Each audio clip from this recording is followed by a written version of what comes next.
Namaste, welcome to iDream Inside Politics with Kavita.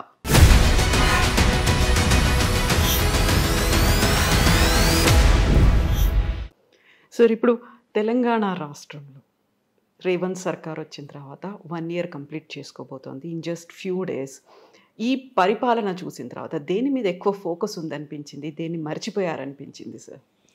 ఒక మంచి నాకు అనిపిస్తుంది ఏంటంటే గత ప్రభుత్వం చేపట్టినటువంటి ఆర్థిక అభివృద్ధి కోసం విధానాలు పెట్టుబడులను ప్రోత్సహించడం కావచ్చు, హైదరాబాద్ నగరాన్ని ఒక ఆకర్షణీయమైనటువంటి నగరంగా పారిశ్రామికీకరణకి ఆర్థిక అభివృద్ధికి చూపెట్టడం కావచ్చు, అది కొనసాగించే ప్రయత్నం జరుగుతోంది.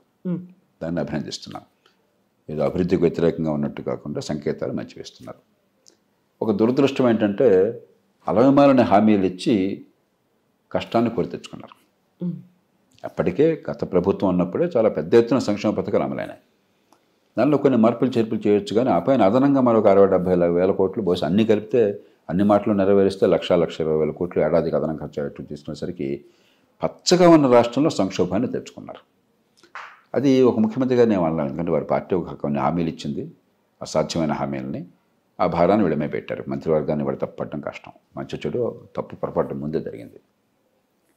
మూడోది, అలాంటి పరిస్థితులు ఏంటంటే డబ్బు లేనప్పుడు ప్రభుత్వాలు చేయవలసింది ఉన్న డబ్బును సద్వినియోగం చేసే పద్ధతులు ఎట్లా చేయాలి. ఉదాహరణకి విద్యకి బోర్డంత ఖర్చు పెడుతున్నారు. విద్యా ప్రమాణాలు అధ్వానంగా ఉన్నాయి. గతంలోనే 50% పైగా 54-55% మంది పిల్లలు స్కూళ్ళల్లో, ప్రైవేట్ స్కూళ్ళల్లో ఉన్నారు. ఇప్పుడు ఇంకా తగ్గిందని చెప్తున్నారు. నేనేమంటాం, 66 లక్షల మంది పిల్లలు ఉంటే తెలంగాణలో స్కూల్ విద్యార్థులు 21 లక్షల మంది ప్రభుత్వ స్కూళ్ళని ఈ మధ్య అందిన సమాచారం. వాస్తవం కాదు, పరిశీలించాలి. 66లో 21 లక్షలు అంటే దాదాపుగా 33-32% వచ్చేసాం మనం. గవర్నమెంట్ స్కూల్ మీద నమ్మకం పూర్తిగా పోయింది. ఖర్చు ఒక్కొక్క బిడ్డ మీద ₹1,00,000 పెడుతున్నారు. కాబట్టి మీరు చూడాల్సిన మొట్టమొదటి ప్రాధాన్యత ఏంటంటే, ఇంతంత ఖర్చు పెడుతున్నప్పుడు అదనంగా డబ్బులు ఖర్చు పెట్టక్కర్లా, పిల్లల విద్యా ప్రమాణాలు పెంచడం ఎట్లాగా, పరీక్షల పద్ధతిని సమూలంగా మార్చి పరీక్షల్లో నిజాయితీ తీసుకురావాలి, పరీక్షల్లో మేధస్సును పరిశీలించే ఏర్పాటు కావాలి, బట్టి పట్టేది కాకుండా. అది గవర్నమెంట్ స్కూల్ కావచ్చు, ప్రైవేట్ స్కూల్ కావచ్చు, బాధ్యత మొత్తం మీదే. విద్యలో ఫలితాలు తీసుకురావడం బాధ్యత మీది. ఫలితం అంటే పాస్ కావడం కాదు. 96% మంది పాస్ అయినట్టు కనిపిస్తుంటే 10% మందికి కూడా ఆ క్లాస్ లెవెల్లో పరిజ్ఞానం లేదు. ఇంకా పాస్ ఏంటి, దొంగ పాస్లే. ఈ ప్రభుత్వం లెక్కలు చెప్తాను. నేషనల్ అచీవ్మెంట్ సర్వేలో గణితంలో కానీ సైన్స్లో కానీ 10-12% మందికి ఆ స్థాయికి తగ్గటువంటి పరిజ్ఞానం ఉన్నది. పాస్ అయ్యి 96%. మరి ఈ మధ్యలో 85% ఏమవుతుంది? ఎందుకు ఉంది అంతరం? దాన్ని పూరించే బాధ్యత ప్రభుత్వానికి. దీనిలో డబ్బులు ఖర్చు అక్కర్లా, పద్ధతుల్ని మార్చాలి. అలా కాకుండా ఎట్లా ప్రతి ఓట్ల మీదే మనం దృష్టి పెట్టి 11,000 మంది టీచర్లు రిక్రూట్ చేశాను అని ప్రచారం చేసుకుంటున్నారు. అసలు అంతమంది టీచర్లు అక్కర్లా. తెలంగాణలో విద్యార్థుల సంఖ్య ఏడాదికి తగ్గుతోంది. ఎందుకంటే జనాభా అదుపులోకి వచ్చి ఆ 14-15 ఏళ్ల లోపల ఉన్న పిల్లల సంఖ్య తగ్గిపోతుంది సమాజంలో. మంచిది అది. అలాంటప్పుడు నేను టీచర్లు ఎక్కువ ఎందుకు? ఇప్పటికే టీచర్లు మన పిల్లలకి సరిపడినంత మంది ఉన్నారు. 14-15 మంది పిల్లలకు ఒక టీచర్ ఉన్నప్పుడు అదనంగా టీచర్లు పెట్టడం ఇంత పెద్ద అంశంగా తీసుకొచ్చి ఇంత పెద్ద యాడ్స్ చేసుకున్నారని చెప్పండి. మీకు పరిపాలన మీద ఏంటి దృష్టి ఉంది? ఎన్నికల్లో ఓట్లు, దానికోసం ప్రజలను మభ్యపెట్టి గవర్నమెంట్ ఉద్యోగాలే పరిష్కారం అనే భావాన్ని చూపెట్టడం, ఫలితాలు రావు మళ్ళీ పిల్లలకి.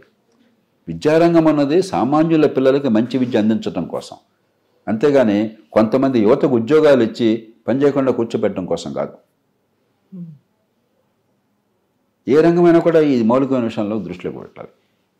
అది కనుక చేసి ఆర్థిక క్రమశిక్షణ పాటించినట్లయితే ఉన్న యంత్రాంగాన్ని ఉపయోగించుకుని ఫలితాలు తీసుకురావడం, ఖర్చు పెట్టడం అంతనే కాదు, ఫలితాలు. మూడోది, ఈ ఆడంబరాలకు పోకుండా పొదుపరితనం పాటించడం. మూసి ప్రక్షాళన అన్నారు, సంతోషం. 1,50,000 కోట్లు అన్న మాట వచ్చింది. నా గుండె బేజారైపోయింది.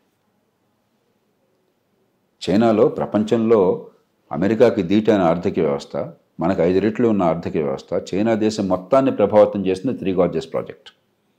ఆ ప్రాజెక్టుకి అయిన ఖర్చు ఎంత ఉందో అంత మీరు ఒక చిన్ని రాష్ట్రంలో, ఒక పేద దేశంలో, చిన్ని రాష్ట్రంలో, ఒక నగరంలో, ఒక ప్రాంతంలో అంత ఖర్చు పెడతామని మాట్లాడుతున్నారు. సరే, మనకు అర్థం ఉందేమన్నా? అమెరికా లాంటి దేశం కూడా ఒక $20-30 బిలియన్ ఒక ప్రాజెక్టు ఖర్చు పెడతామంటే 100 సార్లు ఆలోచిస్తారు. మనకి డబ్బు అనేది లెక్క లేకుండా ఎక్కడో గాలిలోంచి వస్తుంది, ఒక కల్పవృక్షం ఉంది, కామధేను ఉందంటూ ప్రవర్తిస్తున్నాం. గతంలో మీకు చేవెళ్ల ప్రాణహిత కావచ్చు, తర్వాత మార్చినటువంటి కాళేశ్వరం కావచ్చు, మరొకటి కావచ్చు, ఆనాడు కూడా ఇదే మాట చెప్పాను. అభివృద్ధి అన్నది ఊరికే నినాదం ఇచ్చే డబ్బు ఖర్చు పెట్టడం కాదు, పెట్టే ఖర్చు వచ్చే ఫలితం. ఎందుకంటే భారం అంతా ప్రజల మీద పడుతుంది, డబ్బులు కట్టాల్సిన వాళ్ళు. దీనివల్ల ఏమవుతుంది, డబ్బులు లేకుండా చేసుకోవడం చేత ఫీ రీఎంబర్స్మెంట్. ఎవరినైనా అడగండి మీరు తెలంగాణలో, డబ్బులు ఇవ్వట్లా. అదేమంటే గవర్నమెంట్ బేరాలు ఆడుతుందట, పాత బకాయిలను వదిలేసేయండి, మిగతాది మన బేరానికి వద్దామని చెప్పని. అట్లాగే ఆరోగ్యశ్రీ చెల్లింపులు సరిగ్గా సకాలంలో పెట్టలా. కనుక్కోండి మీరు ఒకసారి, నిజమో కాదో ప్రేక్షకులకు తెలుస్తుంది. నాకు కనుక సమాచారం సరిగ్గా అందకపోతే కరెక్ట్ చేసుకుందాం. కానీ డబ్బులు అందట్లా. అంటే ఉన్న సంక్షేమ పథకాల డబ్బులు వెళ్ళటల్లా. జీతాలకు గగనంగా ఉంది ఈ మధ్యకాలంలో. తెలంగాణ రాష్ట్రం ఏర్పడినప్పుడు దేశం మొత్తంలో అతి ఎక్కువ మిగిలిన రాష్ట్రం ఇది. ఎందుకంటే ఒక తరగని కానీ హైదరాబాద్ నగరం, మహానగరం ఒక చిన్న రాష్ట్రానికి సొంత ఆస్తి అయ్యేసరికి ఈ రాష్ట్రానికి చాలా మేలు చేకూరింది. ఆ మొత్తాన్ని మీరు వృధా చేసుకున్నారు. ఎట్లాగా? ఇప్పటికైనా మేలుకోకపోతే ఎట్లాగా? కాబట్టి ఆర్థిక క్రమశిక్షణ, ఉన్న డబ్బులతో ఫలితాలను ఎక్కువ తీసుకొచ్చే ఏర్పాటు, ఇంకా డబ్బులు ఎక్కువ ఖర్చు పెట్టడం కాకుండా పెట్టే ఖర్చుతో ఫలితం వచ్చేట్టు ఏర్పాటు చేయటం, ఈ రెండు మీద దృష్టి పెట్టినట్టయితే రాష్ట్ర భవిష్యత్తు బాగుంటుంది. సార్, మీరు అన్నట్టుగా ఇప్పుడు ఆర్థిక క్రమశిక్షణ అనేది లేకపోవడం అనేది ప్రాజెక్టుల మీద ఎక్కువ ఫోకస్ పెడుతున్నట్టుగా అనిపిస్తోంది. మూసీతో పాటుగా అక్కడ బాపు ఘాట్లో బాపు ఐడియాలజీ సెంటర్, అతిపెద్ద విగ్రహాన్ని ఏర్పాటు చేస్తాము అనేది, 4th సిటీని ఏర్పాటు చేస్తాము, అక్కడ క్లస్టర్లు ఏర్పాటు అవుతాయి. ఇవన్నిటితో పాటుగా వాళ్ళు ఇచ్చినటువంటి హామీలు కూడా ఉన్నాయి. దళిత బంధు కావచ్చు, లేకుంటే రైతు రుణమాఫీ, రైతు బంధు, ఇలాంటివన్నీ కూడా ఉన్నాయి. అందరూ ఎదురు చూస్తున్నటువంటి హామీల అమలు అనేది ఎన్ని మార్క్స్ వేస్తారు సార్ ఓవరాల్గా? ఎలక్షన్ కాగానే నేను బహిరంగంగా చెప్పాను, అసాధ్యమైన హామీలు ఇచ్చారు, జరిగిందో జరిగిపోయింది. కొత్త ప్రభుత్వం చిత్తశుద్ధితో, అంచెనిష్ఠూరం కంటే ఆదినిష్ఠూరం మేలు. ఇదిగో డబ్బులు ఇవి, కొన్ని తెలుసో తెలియకో మేము హామీలు ఇచ్చాం, కొన్ని సాధ్యం, కొన్ని సాధ్యం కాదు. సంక్షేమం, అభివృద్ధి సమతూకం కావాలి. రాష్ట్ర భవిష్యత్తును గంగలో కలిపి తాత్కాలికంగా ఓట్ల కోసం డబ్బులు పంచిపెడితే ఉపయోగం లేదు. కాబట్టి ఇవి కొన్ని చేస్తాము, కొన్ని కొంచెం ఆలస్యం అవుతాయి. కానీ అంతకంటే ముఖ్యంగా ఆర్థికాభివృద్ధి కోసం ఇగో ఈ పనులు చేస్తాము అని ప్రజల ముందుకు వచ్చినట్టయితే అది సరైన పద్ధతి. కానీ తొందరపడి మాట ఇవ్వటము, మాట ఇచ్చాక నిజాన్ని చెప్పకపోవటము,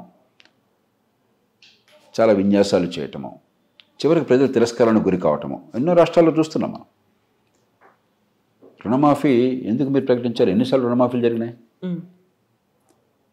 మీరు అప్పు చేసి ఈ రాష్ట్ర ప్రజల మీద అప్పుల భారం పెట్టి రుణమాఫీ చేస్తున్నారు. రుణమాఫీలు ఎన్నిసార్లు చేశారు కదా. 1991లో, 89-90లో అప్పుడు తావు దేవీలాల్, పిపి సింగ్ ప్రభుత్వంలో మొట్టమొదటి రుణమాఫీ జరిగింది. ఆ తర్వాత ఎన్నో రుణమాఫీలు వచ్చినాయి, రాష్ట్రాల స్థాయిలో, జాతీయ స్థాయిలో ఎన్నో రుణమాఫీలు వచ్చినాయి. రైతుల పరిస్థితి ఎందుకు ఇంకా ఎట్లానే ఉంది? రైతులు ఇప్పుడు కూడా ఎందుకని బయట 5 రూపాయల వడ్డీలకి 10 రూపాయల వడ్డీకి తీసుకోవాల్సి వస్తుంది అప్పులు? విత్తనాల కొనుగోలు దగ్గర నుంచి. అంటే ఏమిటి? మీరు ఓట్ల బయటలో పడ్డారు తప్ప రైతుల సంక్షేమం గురించి పట్టించుకోవాలా. తాత్కాలికంగా తృప్తిపరిచి ఓట్లు పొందడమే బాధ్యతగా తీసుకుంటున్నారు అంతే. వ్యవసాయం బాగు చేయాలనే ఆలోచన లేదు. మీకు వ్యవసాయానికి రోడ్ మ్యాప్ ఏమన్నా మీ దగ్గర? వ్యవసాయాన్ని ఆదాయాలు పెంచడానికి ఇదిగో మీ పద్ధతులు ఉన్నాయి, ఈ రకంగా చేస్తున్నాం, వ్యవసాయం మంది పరిశ్రమలా పెంచుతున్నాం, ఎగుమతులు పెంచడం కోసం ఈ ప్రయత్నాలు చేస్తున్నాం, ఇదిగో ఈ రకమైనటువంటి ఎక్కువ విలువ ఉన్న పంట వచ్చేందుకు ఈ రకమైన ఏర్పాట్లు జరుగుతున్నాయి. ఏమో చెప్పండి నాకు ఒకసారి, నాకు అర్థమయ్యే చెప్పండి. అదేం లేదు. ఏదో పాతకాల పద్ధతులు, రుణమాఫీ, మరొకటి. రాష్ట్రం సర్వనాశనం అయితే కానివ్వండి చెప్పండి. ఇది ఒక్క రాష్ట్రానికి పరిమితం కావట్లేదు, అన్ని రాష్ట్రాలు ఎట్లానే ఉన్నాయి. దీని నుంచి బయటపడాలి. ఆర్థిక అభివృద్ధి, సంక్షేమం సమతూకం ఉండాలి. ప్రభుత్వం పెట్టే ఖర్చుతో ప్రజలకు మంచి సేవలు అందించాలి. ఖర్చు కనిపిస్తోంది, జీతభత్యాల కోసం 10,000 కోట్లు ఖర్చు అయిపోతుంది, కానీ ప్రజలకు సేవలు అందట్లా. మనకు తెలిసి ఏం జరుగుతుందో ప్రతిరోజు తెలుసు. కాబట్టి పెట్టే ఖర్చుతో ఫలితాలు రావాలి. ప్రజలు పన్నులు కట్టేది ఒక కప్పంలాగా కాదు, ఉమ్మడి సేవలు అందుతాయని చెప్పని. మీరు రాచరికం కాదు, ప్రజాస్వామ్య ప్రభుత్వం. ప్రజల సమ్మతితో, ప్రజల పన్నులతో మీరున్నారు అక్కడ. ప్రజలకు జవాబుదారీగా ఉండాలి. అది మర్చిపోయి రాచరికంలాగా ప్రవర్తిస్తుంటే ఖర్చు కనిపిస్తుంది, ఫలితం లేకపోతే ఎంతకాలం ప్రజలు సహిస్తారు? ఆ కోపం, కసి అంతా కూడా ఎక్కడో కనిపిస్తుంది. మీరు ఇందాక భూసేకరణ అన్నారు. అసలు ముందు ప్రభుత్వం అంటే విశ్వాసం సన్నగిలినప్పుడు, కోపం, కసి యంత్రాంగం మీద ఉన్నప్పుడు ఏదో రూపంలో కసి బయటపడుతుంది. దాని మూల కారణాల గురించి మనం ఆలోచించట్లా. ఏదో నడుపుతున్నాం, రథం నడుపుతున్నాం. ఇక అవినీతి గురించి నేను మాట్లాడను. 40 కోట్లు అసెంబ్లీ ఎన్నిక కోసం ఖర్చు పెట్టాక అవినీతి లేదని అనుకుంటే వాడు అమాయకుడు అవుతాడంతే. కాబట్టి మనం నిజాయితీగా పునరాలోచన చేయాలి. ఏం చేస్తున్నాం? ఏ పార్టీ అయినా సరే, ఏ రాష్ట్రమైనా సరే, ఏ ప్రభుత్వం అయినా సరే. సో ప్రజల్లో అసహనం, ఆగ్రహం ఏదో ఒక రూపంలో బయటపడుతుంది అనుకుంటే ఎన్నికల కాలం దాకా ఎదురు చూడాల్సిన అవసరం లేదు. 4 ఏళ్ల తర్వాత మళ్ళీ ఎన్నికలు వస్తాయి, అప్పటిదాకా వీళ్ళు తీర్పు అప్పుడు అనేది ఎట్లా కూర్చోబెడతారు? మీరు ఎన్ని విన్యాసాలు చేసినా కూడా చాలా ప్రభుత్వాలు అభివృద్ధి మీద దృష్టి పెట్టకపోతే ఓడిపోతున్నాయి. కాదని చెప్పండి మీరు. ఎన్ని విన్యాసాలు చేసినా కూడా, ఎన్ని రకాలైనటువంటి ఈ సంక్షేమ పథకాలు పెట్టినా కూడా, ఎన్ని గ్యారంటీలు ఇచ్చినా కూడా ఓడిపోతున్నారు. కానీ ఆ స్పృహ ఉండదు. చచ్చిపోయేదాకా మనం ఉంటాం అన్న భ్రమతో బతికేసి రాష్ట్రాన్ని, దేశాన్ని నాశనం చేస్తున్నారు. మొట్టమొదటిది.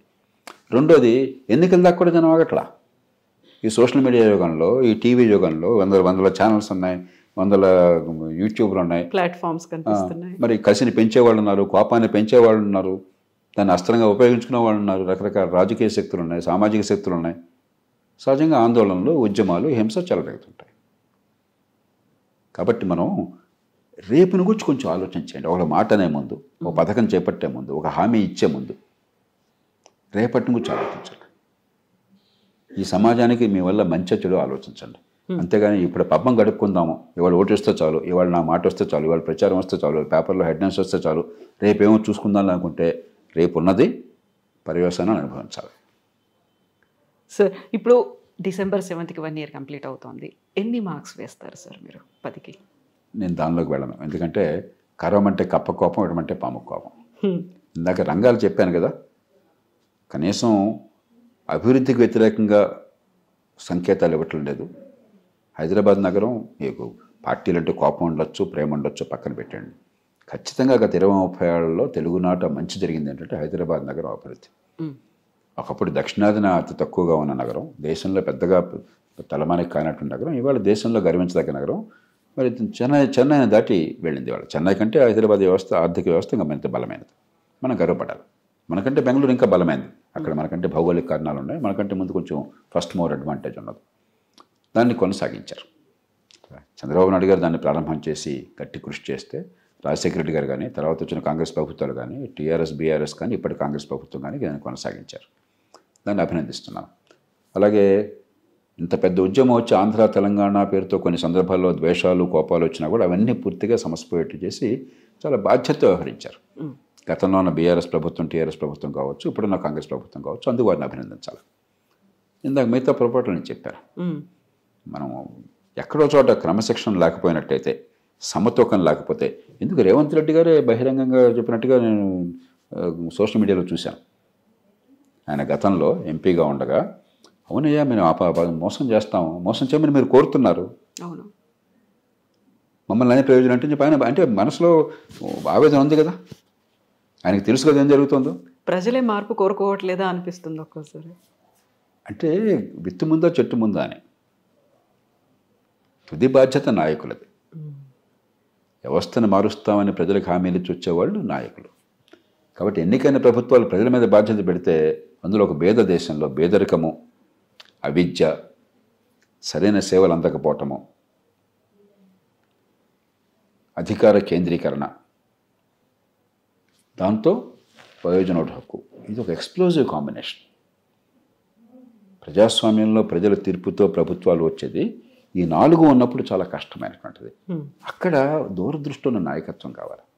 ఈ మొత్తాన్ని సమగ్రంగా అర్థం చేసుకుని ఎలా సమన్వయం చేయాలి, ఎలాగ స్వల్పకాలికాన్ని, దీర్ఘకాలికానికి మధ్య వారధి కట్టాలి. స్వల్పకాలికం కోసం దేశ భవిష్యత్తును బలిపెడతానని మీరు చేస్తూ ఉంటే, మీ పదవుల కోసం చెప్పని, దానికి మూల్యం చెల్లించాలి సమాజం. అంచేత నాయకత్వం బాధ్యత తీసుకోవాలి తప్ప ప్రజలను తిట్టే హక్కు లేదు మీకు. ప్రజలు కోరకుండా ఇవన్నీ ఇస్తామని చెప్పింది మీరు. హామీలన్నీ ఒకప్పుడు ఆత్మగౌరవంతో తలెత్తుకుని తిరిగే సమాజాన్ని ఇవాళ బానిసలుగా మార్చింది వాళ్ళ రాజకీయం. ఈ మాట నేను స్పష్టంగా చెప్తున్నాను. ప్రజలు కాదు మార్చుకున్నది. పేదరికం ఉన్నప్పుడు కూడా మీరే ఈ గ్రామాన్ని తెలంగాణ చూడండి, కోస్తాంధ్ర చూడండి, రాయలసీమ చూడండి, ఇంకే రాష్ట్రంలో చూడండి, మన ప్రజల్లో పౌరుషం ఉండేది, స్వావలంబన ఉండేది, ఆత్మభావన ఉండేది. ఏ ఊళ్ళో ఆ ఊళ్ళు వాళ్ళకి శక్తికి మించి తలా 10 రూపాయలు వేసుకుని పనిచేసుకునేవాళ్ళు. అది నాశనం చేసింది మీరు. ప్రజల మంచిని నాశనం చేసి ప్రజల మీద దండెత్తే హక్కు మీకు ఎవడిచ్చాడు? కాబట్టి నేను ప్రజలను బాధ్యత పెడితే అది అంతకంటే తప్పు ఇంకోటి. దాని పరిష్కారం లేదు. వినడానికి చాలా బాగుంటుంది కానీ పరిష్కారం లేనటువంటి సమస్య అది. బాధ్యత రాజకీయ అనేది పరిపాలన యంత్రాంగానికి, నాయకత్వాన్ని ఇచ్చే బాధ్యత, విధానం రూపొందించే బాధ్యత. అది చేతకాక ప్రజలను తిడుతున్నాం అంతే. Yes sir, thank you so much sir. Thank you.